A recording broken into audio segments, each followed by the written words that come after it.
Territorio Reportaje.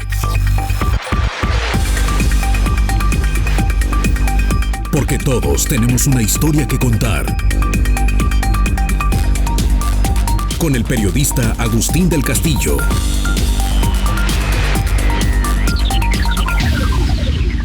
Todos los humanos han vivido, al menos en su imaginación, la pesadilla del desierto. Una inmensa extensión de arena bajo un sol extenuante, casi huérfana de seres vivos, y donde no morir es el único rasero para medir el éxito. La imagen se puede trasladar a los mares tropicales, donde un náufrago sobre una balsa atraviesa cientos o miles de millas náuticas sin asomarse al menor resquicio de vida. Pero tras la grandiosa y aplastante monotonía, en ambos casos surge, en algunos sitios inadvertidos, el milagro de los oasis. No puede haber mayor contraste con la desesperanza de la travesía. La abundancia de agua y frutos que promete a los viajeros en tierra se convierte en peces, algas, crustáceos y colores en las barreras arrecifales marinas. En los primeros, la vida es mejor que las promesas de Alá a sus mercaderes. Pero los segundos, tan esenciales a la alimentación y economía humana, eran desconocidos por los aventureros de la Odisea o de Simbad en las 1001 noches, cuando surcaban mares poblados de monstruos, sirenas y reinos ignotos. Ocultos bajo el océano a la mirada simple de los hombres, estos oasis son unas de las construcciones más sorprendentes de la naturaleza. Si bien no abarcan ni 1% de la inmensidad acuosa del planeta, algunas de sus huellas, como la Gran Barrera Australiana, de más de 2.000 kilómetros de longitud, se pueden ver desde el espacio.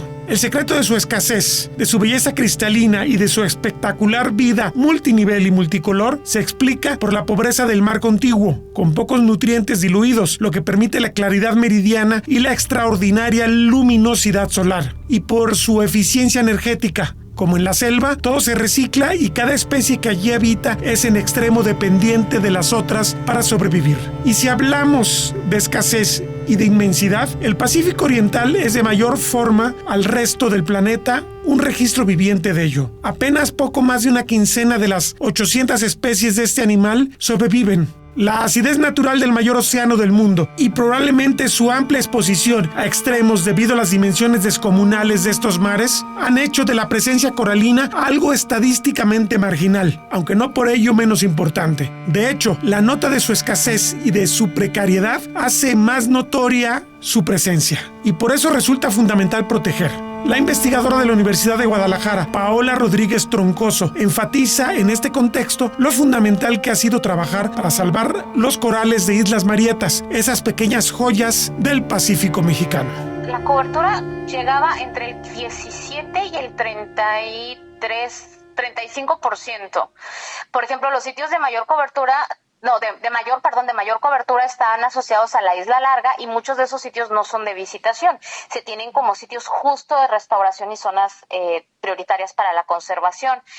Y en la Isla Redonda la cobertura era menor, pero además también tiene particularidades cada una de las islas. Eso es algo muy importante cuando tú vas a empezar a hacer la restauración. O sea, no se trata de meter toda la cantidad de corales que puedas. También tienes que ver cómo era históricamente el sitio, y de hecho ya estábamos llegando pues al punto máximo de la cobertura de corales que debía de estar ahí. Entonces, aunque fuera una cobertura del 20%, eso era lo adecuado para ese sitio. Sí, o sea, no se trata de generar barreras en donde no las había antes, ¿no? De hecho, también me han preguntado de otros lugares de Bahía de Banderas, particularmente para implementar el programa de restauración, y les digo, es que no podemos poner donde históricamente no había, donde no existen las condiciones.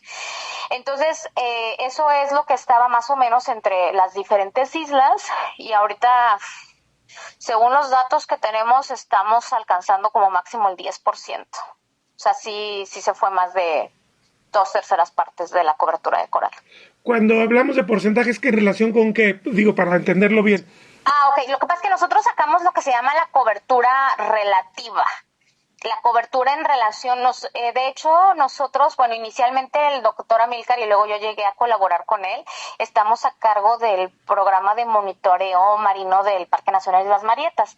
Entonces, nosotros sacamos una caracterización del sitio a través de técnicas que tenemos estandarizadas durante todo este tiempo. Entonces, es la cobertura por sitio. Nosotros tenemos 6 sitios de monitoreo, 3 en la redonda, 3 en la larga.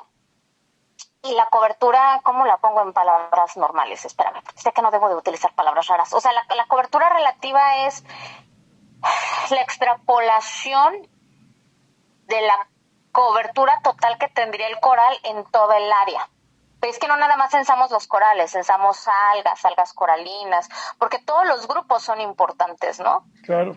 No sé si lo expliqué re mal, siento que lo expliqué súper mal. No, digo, es un poquito,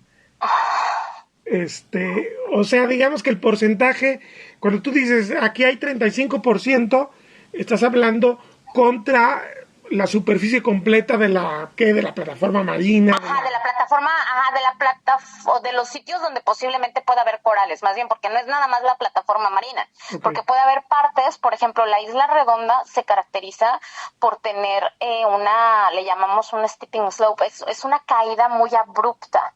Entonces, hay en sitios de la Isla Redonda en donde, aunque quisieras, ahí no hay sitio para corales, ¿no? No están las condiciones adecuadas, aunque haya sustrato. Entonces, sería de la parte del sustrato adecuado para que haya corales. ¿Y esto se puede traducir en algo, en un dato tan simple como extensión, kilómetros cuadrados o metros cuadrados o cosas por el estilo? Se ha tratado de extrapolar a hectáreas, pero como no tenemos arrecifes continuos, sino por el contrario, okay. Arrecifes discontinuos o en parches, pues no te puedo decir, o sea, yo te puedo decir todo el área, o las hectáreas, porque de hecho lo manejamos como hectáreas adentro del parque, pero no es de solo de coral, ¿sí? Entonces sí tenemos mucho cuidado con esos datos porque luego se van con la finta. O sea, estructuralmente no somos el Caribe, donde se forman estas barreras de arrecife. Si me das tú una superficie en hectáreas y me das después un porcentaje, se dirá entonces que hablar del porcentaje en relación con las hectáreas, ¿es correcto? Sí, es correcto. Ah, bien. Okay. Y te digo, porque es discontinuo, pero eso es parte de lo importante de esta región. De hecho, históricamente, para que un arrecife se considere sano en cobertura de coral para el lado del Pacífico Oriental Tropical, que te digo, es el Pacífico de México, Costa Rica, Ecuador, etcétera, es del 33%. Okay. Entonces, haber estado en el 35% era excelente. Sí, estábamos por arriba de la media de un sitio considerado como sano. Sí, claro, el Pacífico tiene condiciones mucho más complejas y por eso no existen estas grandes barreras que existen en el Caribe, por ejemplo. Exacto, sí, correcto. Tras el desastre de 2023, los científicos no se han limitado a sembrar nuevos corales en la antigua zona de distribución. Han buscado generar nuevos modelos para que los individuos nuevos sean más resistentes. Rodríguez Troncoso detalla la importancia de los viveros abiertos en el lecho marino de las Marietas y de la costa sur de Jalisco. Durante el 2023 se tuvo la presencia del evento niño más intenso de las últimas 4 décadas y me río un poco con el más intenso porque estamos en la época del más, ¿no? Previamente se había considerado que el evento del niño del 2014-2016 había sido el más intenso en el último siglo y pues nos llevamos la sorpresa del año pasado de que nuevamente nos enfrentamos con este evento de blanqueamiento provocado por el niño. De hecho, la NOAA este año nuevamente alertó sobre la posibilidad del cuarto evento de blanqueamiento más intenso. Tuvimos reportes en algunos sitios donde sí se observó este blanqueamiento, principalmente afectó a Australia, como pasó en el año 2016. Y bueno, nosotros no experimentamos esas altas temperaturas, sino por el contrario, llegamos a experimentar anomalías térmicas negativas, es decir, temperaturas muy bajas. Sin embargo, esto no generó un efecto por lo menos evidente en los corales de las zonas en las que estamos trabajando, que como lo habíamos platicado es el Parque Nacional Islas Marietas y el sur de la costa de Jalisco. Entonces, a partir del año pasado, pues nos enfrentamos con la situación de que teníamos que generar nuevas estrategias técnicas y nosotros adaptarnos a estas modificaciones ambientales, al cambio climático. Y una de estas técnicas, posterior a que evaluamos el daño y la viabilidad de lo que se podía hacer, era la implementación de viveros. Los viveros o guarderías de coral es una técnica que se ha empleado desde hace muchísimo tiempo, principalmente en el Caribe, y tiene como función eso, el que funcionen como un sitio particular donde se permita salvaguardar, en este caso, fragmentos de coral. Esto siempre con la visión no de que las guarderías sean un sitio permanente para los corales, sino que sirvan para este proceso en donde puedan crecer, puedan ser más competitivos y posteriormente los podamos trasladar al sitio en donde van a quedar de manera permanente.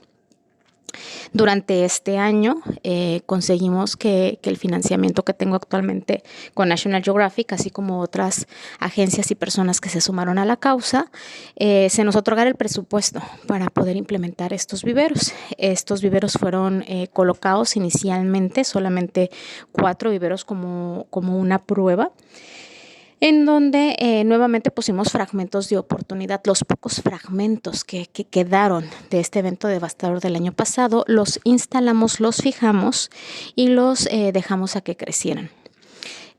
Cuando vimos que estas guarderías sí eran un sistema estable, empezamos a instalar unas cuantas más. La mayoría están en el Parque Nacional Islas Marietas y el resto están en la costa sur de Jalisco. En su totalidad son más de 500 fragmentos que están actualmente creciendo en estas guarderías. Y bueno, aquí el punto importante es que las guarderías, al ser un sistema arrecifal, pues necesita tener mantenimiento. Este mantenimiento lo llevamos a cabo cada mes o cada 2 meses, dependiendo de la disponibilidad que nosotros tenemos de tiempo. Y hasta el momento hemos visto pues, resultados muy positivos. Del total de fragmentos solamente hemos perdido 2 en ambos sitios, lo cual es muy, muy, muy bajo.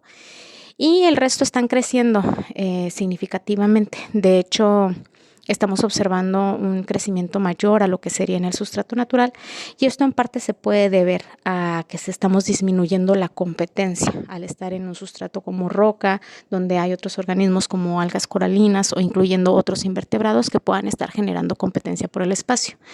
Nosotros lo que esperamos es tener los corales en la guardería durante al menos un año, y a partir de ahí empezar a replantear lo que sería la traslocación de estos viveros a los sitios en donde ya van a estar creciendo de manera permanente y que les tenemos que seguir dando monitoreo.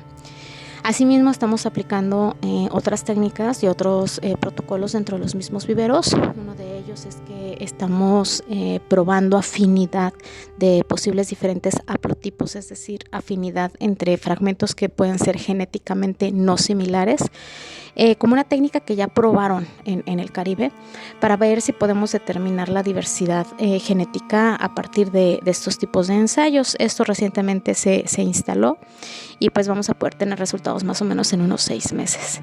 Entonces aquí lo importante es, pues nuevamente, ¿no?, adaptar las técnicas de restauración, siempre con el objetivo de llegar a una rehabilitación de la comunidad coralina, buscando aquellas técnicas que sean efectivas, pero que también tengan esta factibilidad financiera y de implementación, ¿no? Lo cual es un reto no solamente ante el cambio climático, ante el enfrentar las diferentes condiciones ambientales, sino también es un reto para cualquier programa de restauración que se quiera mantener a largo plazo.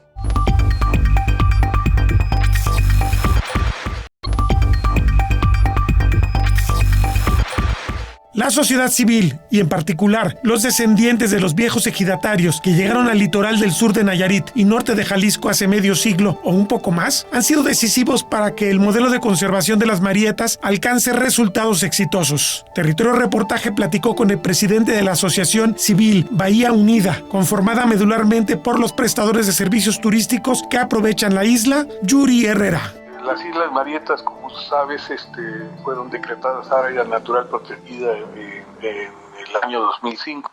Así es.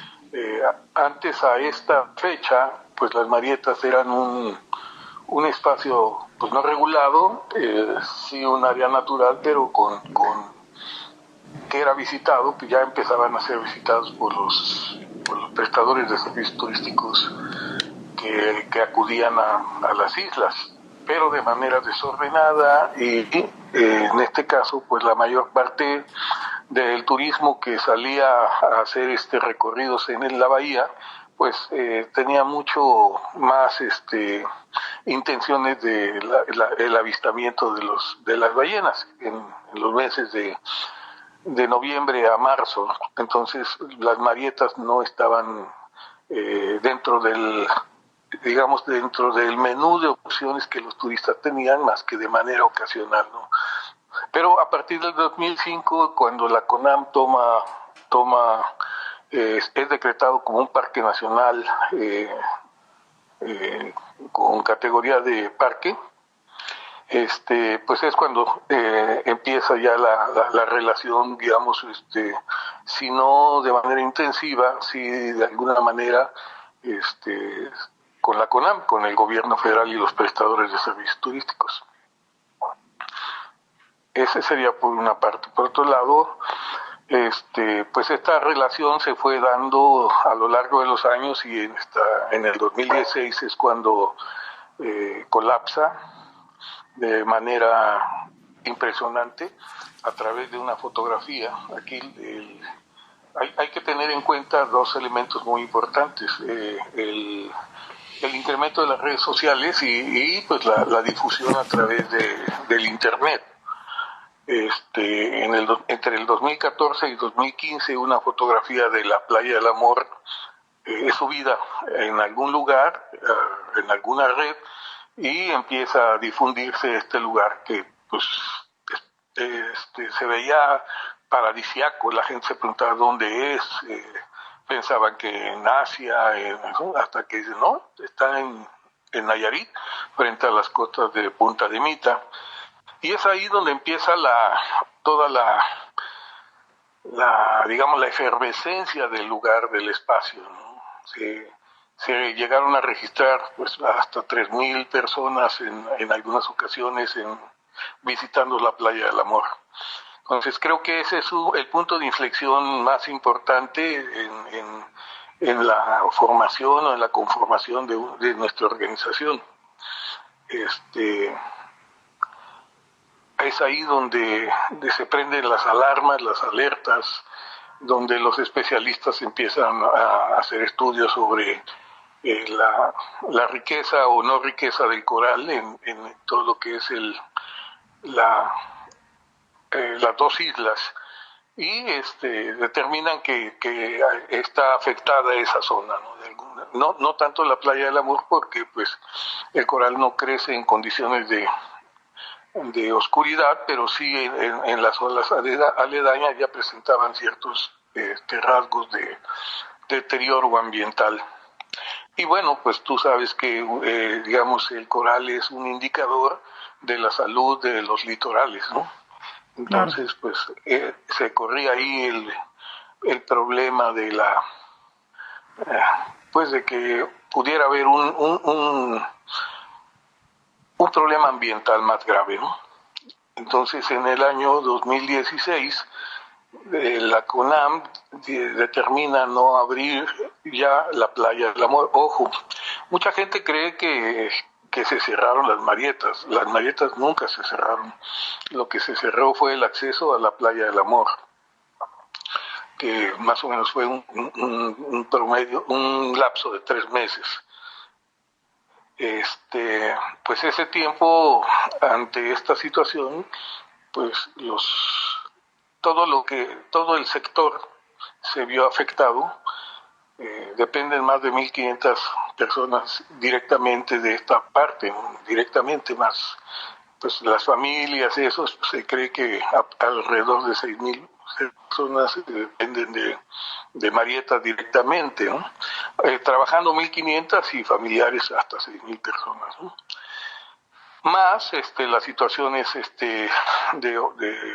que tienen que ver con la industria hotelera, la cual pues esos datos no los tengo yo, pero sí en lo que corresponde a los prestadores de servicios turísticos que están permisionados para visitar las Marietas, ellos es más o menos Aquí es importante mencionar que las Islas Marietas otorgan permisos, como casi todas las áreas naturales protegidas, para que los prestadores de servicios turísticos usufructúen el espacio, y más o menos hay 175 permisos aproximadamente, los cuales pues se mantienen más o menos estables a lo largo de estos años que lleva la organización.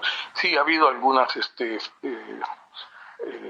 cambios, pues, sobre todo en la pandemia murió uno de los prestadores, pero estos 175 permisos están diseminados a lo largo de los 8 puertos que conforman las salidas que asisten a las Marietas, que son San Pancho, Sayulita, La Cruz de Guanacaste, Punta de Mita, Nuevo Vallarta, Puerto Vallarta, Mismaloya y Yelapa.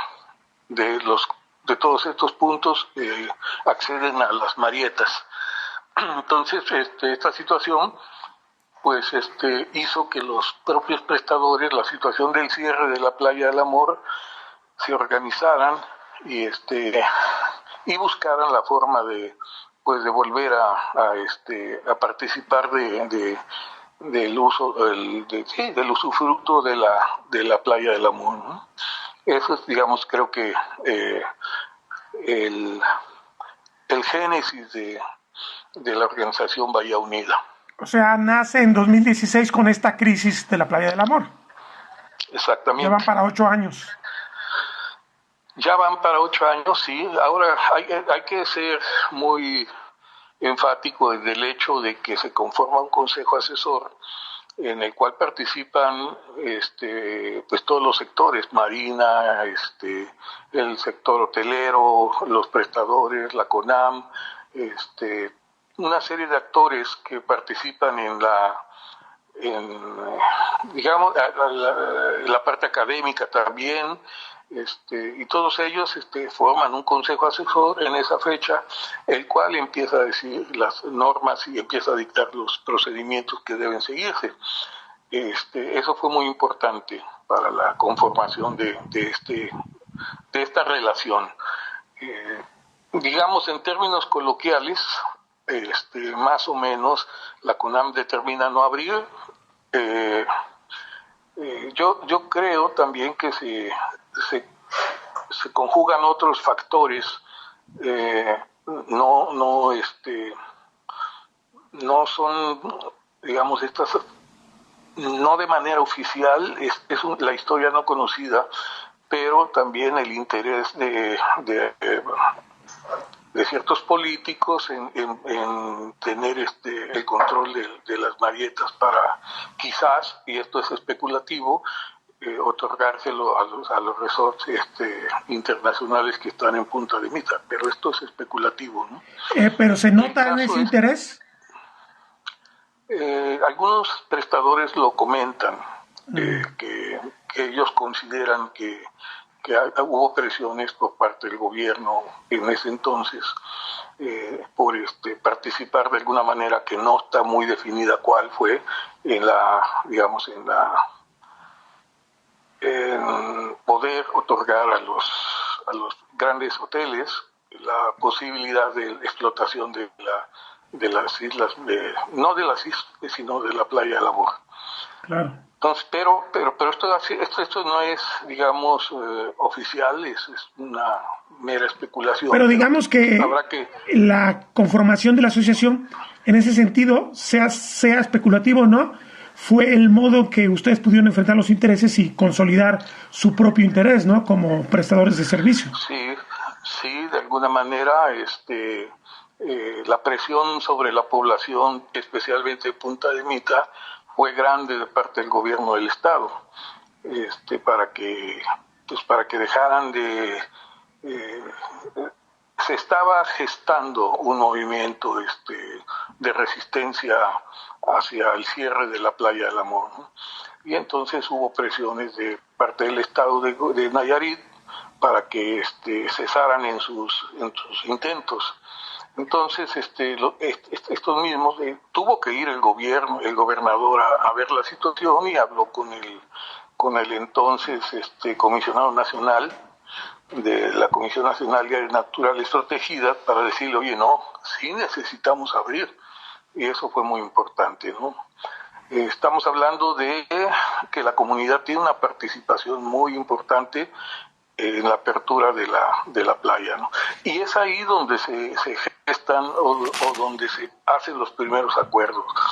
La CONAM dice, sí, yo no tengo los recursos suficientes para poder dar atención con casi todas las áreas naturales protegidas, y sobre todo que cada vez son menos los recursos que te otorgan, o sea, no alcanzan para dar protección a todas las labores que tienen que hacer la Comisión Nacional en un área natural protegida. No cuenta con los recursos suficientes, y entonces los prestadores ofrecen participar de esa necesidad y solventar de alguna manera las necesidades que tenía la CONAM en ese momento. Entonces, digamos, te repito, de manera coloquial, dice la CONAM, los prestadores, oye, abre las islas. La CONAM dice, sí, pero yo no tengo los recursos.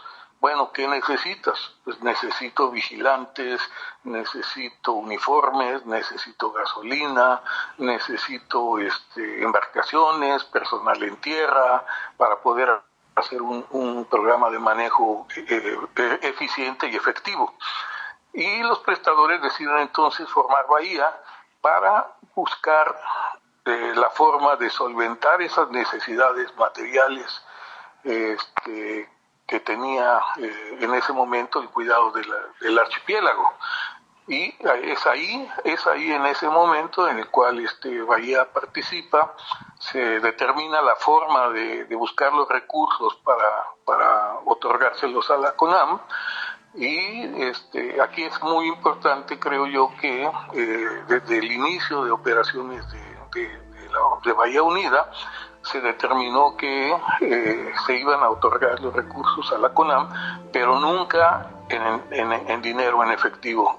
Siempre iba a ser a través de las necesidades que a través de un POA, de un programa operativo anual, la CONAM entregara a Bahía Unida y le dijera, voy a necesitar tantas personas, embarcaciones, gasolina, etcétera, todos los insumos necesarios.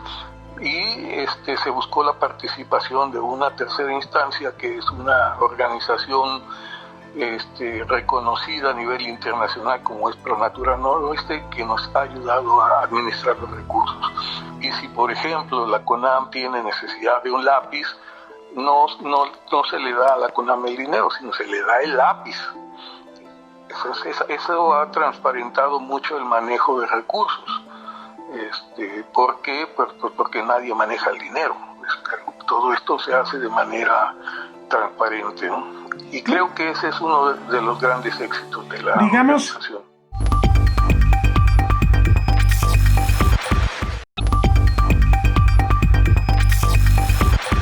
Así, el futuro de la conservación es el futuro de un modelo económico que ha permitido sobrevivir a los habitantes de la costa nayarita. Como dicen los lugareños, va junto con pegado. Yuri Herrera agrega. Digamos que la organización de algún modo está sosteniendo el costo de la conservación. Sí, que en más del 90%. ¿Qué será lo demás? Pues los sueldos que paga la CONAM a 2-3 personas y lo que la universidad hace por su cuenta con sus proyectos. No sé la parte académica cuál sea la participación de la, digamos, en este caso, la Universidad Autónoma de México, o la UDG a través del Centro Universitario de la Costa. Yo ahí sí desconozco si ellos aportan al mantenimiento y sostenimiento del parque, pero sí lo que es un hecho es que Bahía Unida cubre su POA al 100%, ¿no? En ocasiones sí se tienen que dejar de lado algunas situaciones que, por ejemplo, necesitamos para este año una embarcación, pero se ve a final del tiempo que se requieren otras acciones, como en el caso de que cuando pasa el huracán, el sistema de embollado se deteriora. Bueno, pues se le da prioridad a las boyas y se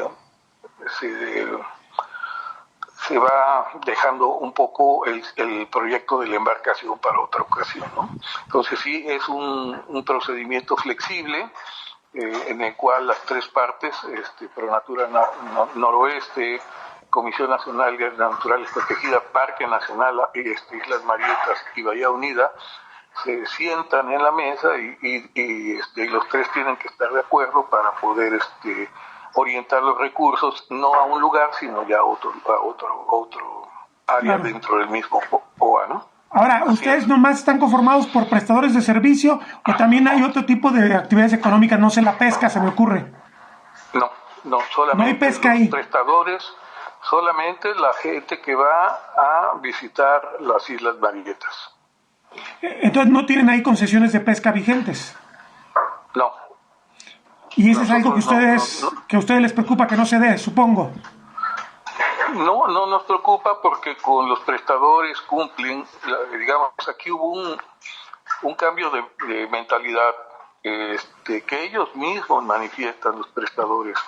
En un inicio, cuando se les dijo que se iba a cobrar, pues ellos decían, ¿por qué? Si el mar es de todos, ¿por qué voy a pagar algo que la conciencia ambiental no existía?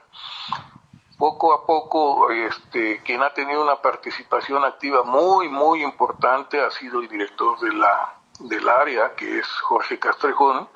Él ha tenido mucho interés en que las acciones de educación ambiental no solamente lleguen a la gente, sino a los trabajadores mismos de las organizaciones que participan en Bahía Unida, que son los prestadores.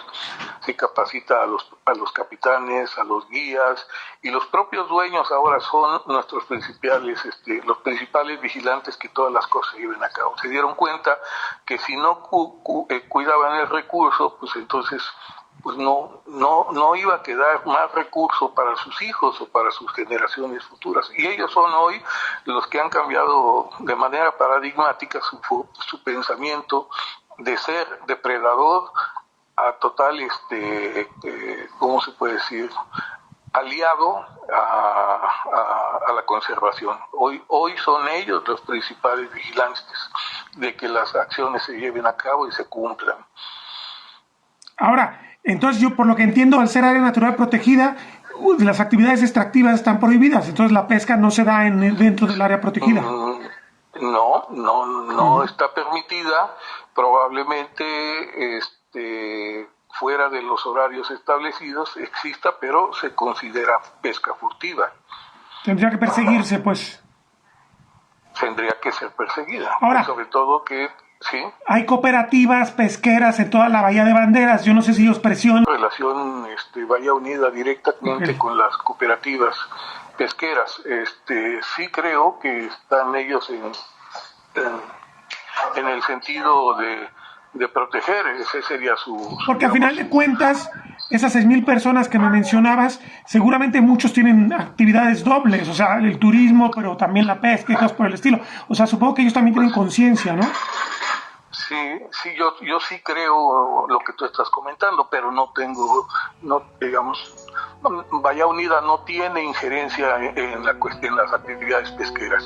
A la escala que sea, los ecosistemas marinos son posiblemente el más sensible termómetro del cambio climático. Hay un futuro al que de forma ineludible se deberán adaptar, y quienes viven del mar, entre los humanos, afrontan un desafío igual de radical, reconoce el presidente de Bahía Unida. La propia comunidad puede ser aliada o puede ser enemiga, pues, y esto fue lo virtuoso, ¿no? Se hizo de la necesidad virtud.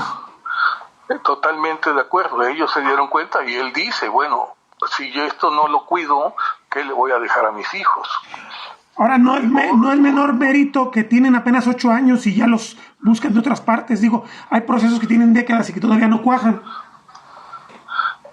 Sí, supongo que bueno, nuestro modelo en este caso ha operado y ha sido, han volteado los ojos a él, pues porque ha funcionado y ha sido el factor sostenible a lo largo de estos 8 años, casi al 100% de la institución, ¿no? De la propia autoridad, ¿no? Que, digamos, aquí desgraciadamente lo que corresponde, y así lo piensa mucha gente, dices, no, pues ¿por qué voy a meter dinero si esto es una obligación de la autoridad por mandato de ley? Y sí, efectivamente sí lo es, pero si nos sentamos a esperar que la autoridad haga lo que tiene que hacer, pues vamos a estar sentados mucho tiempo. Entonces aquí los prestadores se pusieron las pilas y decidieron enfrentar el problema, porque era a ellos a quienes se estaba afectando, ¿no? Claro. Entonces, termino con esto. ¿Se han imaginado el mundo futuro con el cambio climático, posible pérdida de los corales, aumento del calentamiento, aumento del nivel del mar? No sé si esto se está discutiendo, porque dependen de un recurso que está en un proceso de transformación dramático en muchas situaciones. Sí, claro que sí. El año pasado fue un mes terrible. La pérdida del coral en la región, según algunos especialistas, puede llegar a ser hasta del 90%, ¿no? Esto pues, evidentemente pone en peligro la estabilidad ecológica del entorno, y pues eso implica que no vendrán turistas, pues los turistas acuden a las áreas que son sanas, y si no está sana la nuestra, va a ser complicado que lo hagan. Ante esta situación se apoyan a través de la CONAM proyectos, por ejemplo, de siembra de coral, que encabeza el Centro Universitario de la Costa. Ellos están buscando nuevas formas de reproducir coral, y pues que el golpe ambiental sea lo menos fuerte, ¿no? Colaboramos con ellos también apoyando las acciones que dicte la academia para poder tener la posibilidad de seguir manteniendo sano el ecosistema. Los ecosistemas coralinos se ubican cerca de las costas continentales o de las islas, o bien mar adentro. Aparecieron como organismos vivos hace unos 225 millones de años y han vivido periodos de expansión y de retroceso según los factores que los hacen posible a la luz de la investigación científica actual, como la cantidad de carbono suspendido en la atmósfera, la existencia de mares someros en algunas eras geológicas y la reducción de sedimentos desde las zonas terrestres. Las barreras coralinas actuales podrían tener hasta 5.000 años de edad. El fenómeno de blanqueamiento ocurre por la elevación de la temperatura combinado con la alta radiación solar que la provoca. Los corales suelen ubicarse en profundidades someras y en aguas cristalinas que permiten que los rayos ultravioleta los quemen en directo. El blanqueamiento del coral es un fenómeno que se produce cuando los corales pierden sus colores. Un holobionte de coral, o coral para abreviar, está formado esencialmente por un animal, pólipo, algas fotosintéticas simbióticas, zooxantelas y microorganismos, bacterias, arqueas, hongos y virus. Cuando se produce el blanqueamiento, los corales expulsan las coloridas zooxantelas que viven en sus tejidos, dejando al descubierto el esqueleto blanco del carbonato cálcico que hay debajo. De ahí el término blanqueamiento. Cuando se produce el blanqueamiento, los corales se quedan sin su principal fuente de energía o nutrientes. Son más vulnerables a las enfermedades y morirán de hambre a menos que mejoren las condiciones y vuelvan las zooxantelas, señala la guía de blanqueamiento de coral de la Coral Reef Alliance.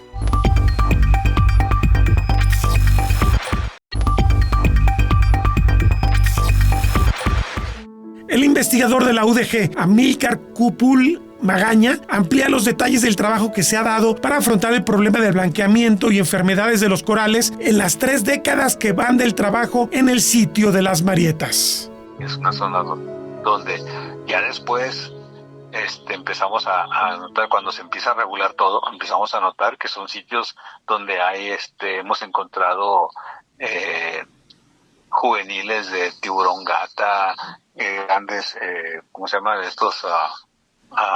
Cabrillas grandes que normalmente no las veíamos cuando teníamos todo el ruido de la gente, ¿no? Entonces eso ocasionó un impacto tan fuerte que declinó la cobertura de coral, ¿no? Y en 2016 todo esto hace crisis en la Semana Santa, porque prácticamente la invasión de gente hacia esa zona, ¿no?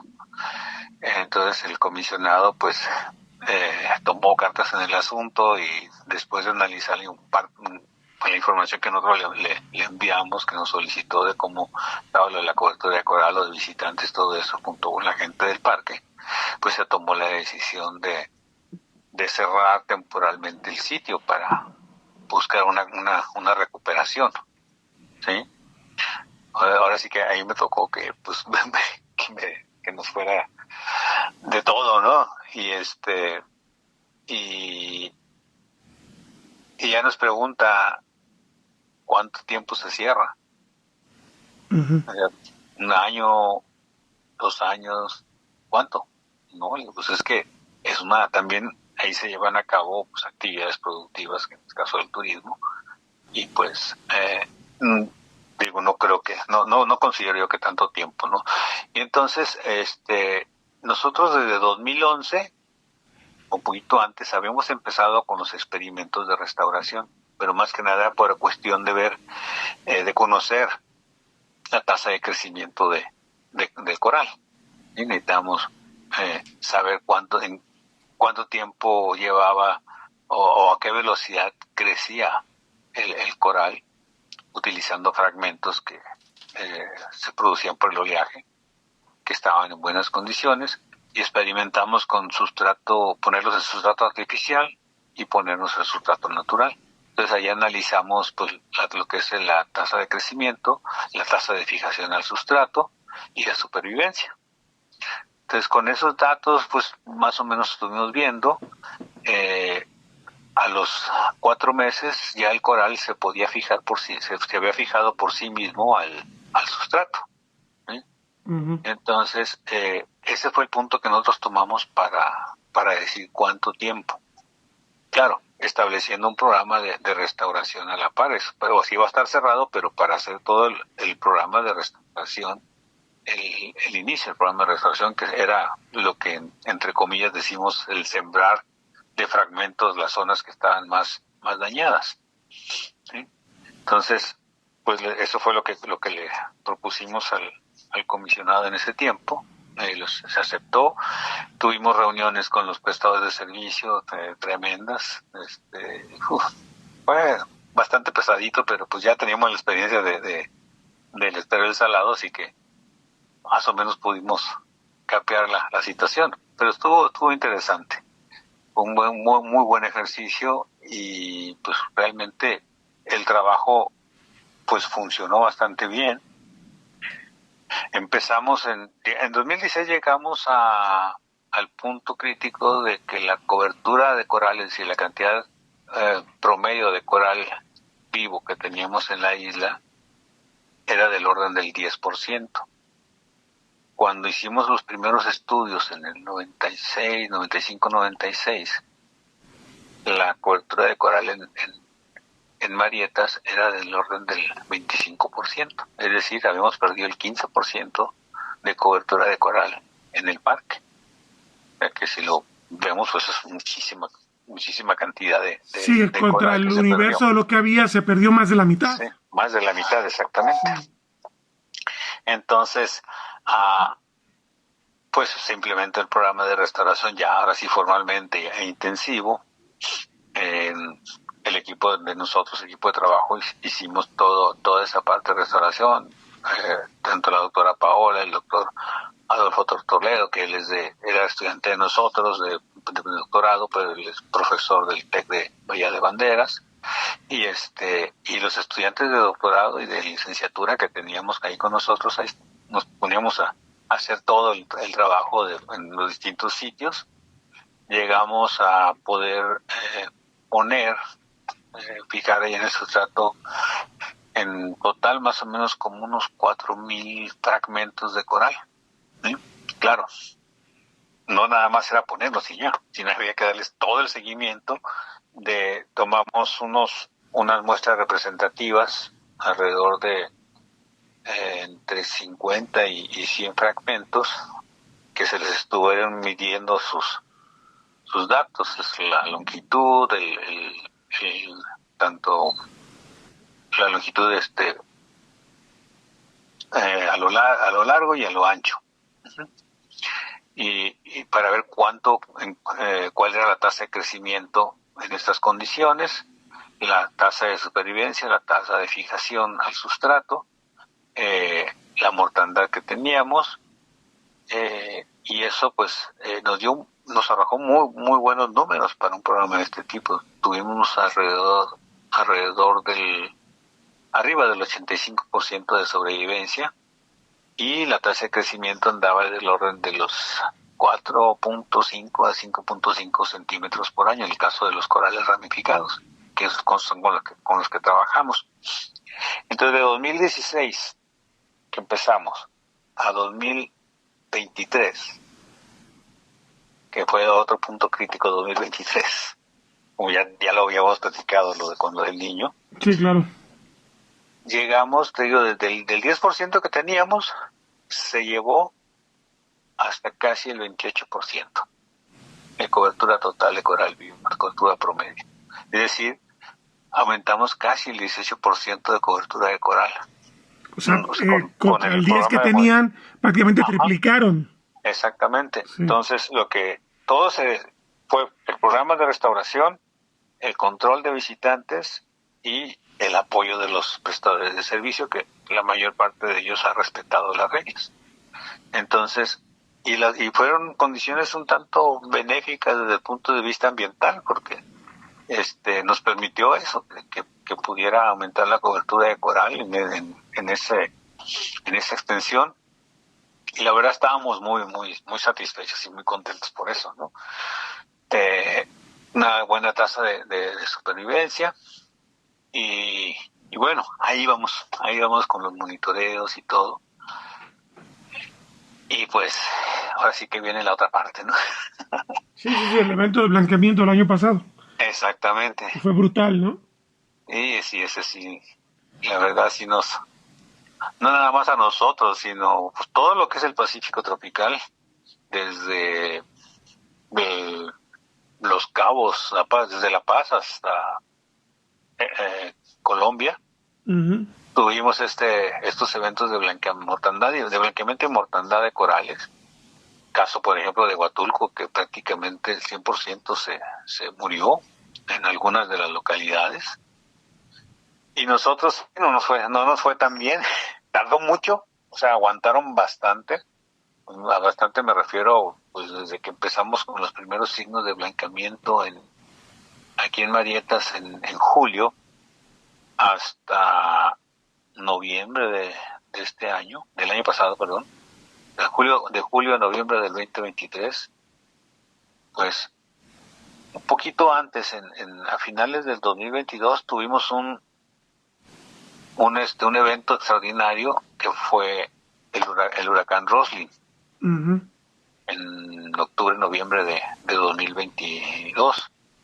Pasó muy cerca de Marietas. De hecho, el ojo del huracán creo que estuvo como a 90 kilómetros de Marietas. Entonces eso provocó el oleaje muy, muy grande y la marea de tormenta que afectó la zona de Marietas. Y en uno de los sitios de los que teníamos en muy buenas condiciones, pues ahí tuvimos una pérdida de cobertura de coral por el efecto de la fragmentación del oleaje del coral por el oleaje de la tormenta. Entonces ahí nos bajó en ese sitio nos bajó hasta el que sería 18% más o menos. Pues ya en total de todo 10 puntos.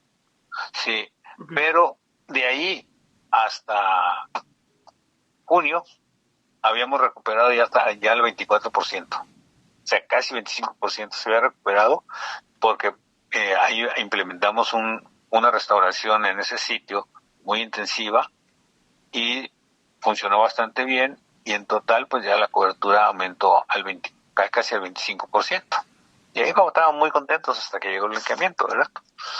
Ahí pues ya sí nos fue bastante mal. Pues prácticamente se blanqueó el 100% del coral, ¿sí? Desde 2 metros hasta 20 metros. 20 metros de profundidad. Y obviamente el impacto más fuerte fue entre 2 y 6 metros. ¿Sí? Ahí tuvimos pues el impacto fue muy fuerte, ¿sí? Prácticamente más del 90% se murió el coral. y en total del 24 o 25% que habíamos recuperado a julio del año pasado, en noviembre que hicimos la última evaluación, ya digamos cuando había cesado el efecto de la alta temperatura, ya habíamos bajado el umbral de blanqueamiento. Eso, el umbral que habíamos determinado nosotros eran 31.5 grados.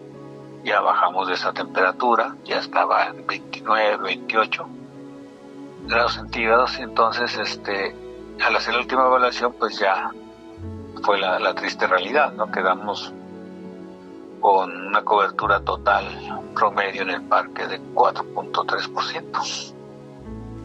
Nos quedó el 4%, perdimos. Digamos que tienen más del 20%. Los peores cifras en 30 años. Sí. Territorio Reportaje. Porque todos tenemos una historia que contar. Con el periodista Agustín del Castillo.